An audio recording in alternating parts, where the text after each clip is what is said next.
ठावच्चा श्री कृष्ण के पास जाकर बोली कि मेरा बेटा मुनि बन रहा है, आप उसको समझा दें कि अभी साधु न बने, अभी छोटा है, साधु न बने।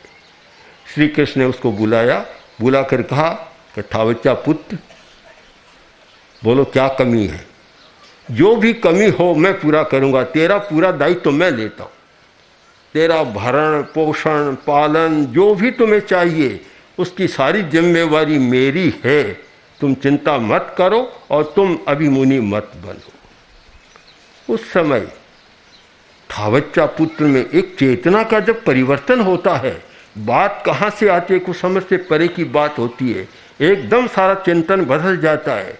ठावच्चा पुत्र बोला कि प्रभु आपकी बड़ी कृपा है और हम तो आपकी शरण में तो है ही, द्वारका में है, आपकी शरण में है, फिर भी आपने इतनी कृपा की कि तेरा पूरा दायित्व तो मैं लेता हूँ, तो मेरे लिए सौभाग्य की बात है, पर मेरी 3 शर्तें हैं, 3 शर्तें, वह आप स्वीकार करो तो मैं मुनि नहीं बनूंगा।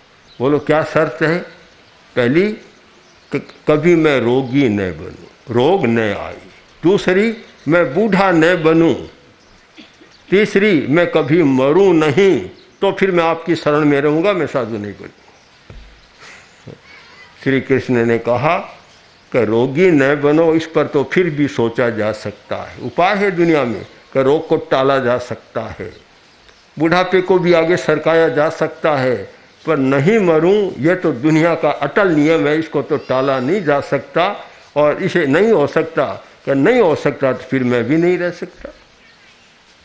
छोटे छोटे बच्चे भी कभी कभी ऐसी समझदारी की बात करते हैं, आश्चर्य होता है कि उसने प्रकृति के नियम को समझ लिया कि यह प्रकृति का नियम है, अजरामर कोई हो नहीं सकता। बहुत पुराना शब्द है अजरामर, न जरा न मृत्यु, अजरामर होना।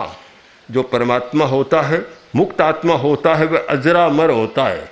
शिवो मैल मरुए मणंत मक्खय मब्बा वाह मपुनरावृत्ति, ये सारे उसमें हो जाते हैं, तो बुढ़ापा भी न आए और मौत भी न आए। बच्चे की ऐसी बात सयानी थी, और कोई कुछ बच्चे इतने समझदार होते हैं, ऐसी समझदारी की बात करते हैं कि बड़ों को भी आश्चर्य होता है।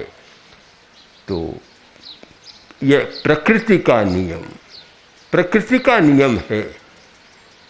हम प्रकृति के नियम को भी समझने का प्रयत्न करें, और कृत नियमों को, जो मनुष्य के द्वारा कृत नियम है, उनको भी समझने का प्रयत्न करें, क्योंकि कृत नियम को न समझे तो समाज की व्यवस्था नहीं चल सकती।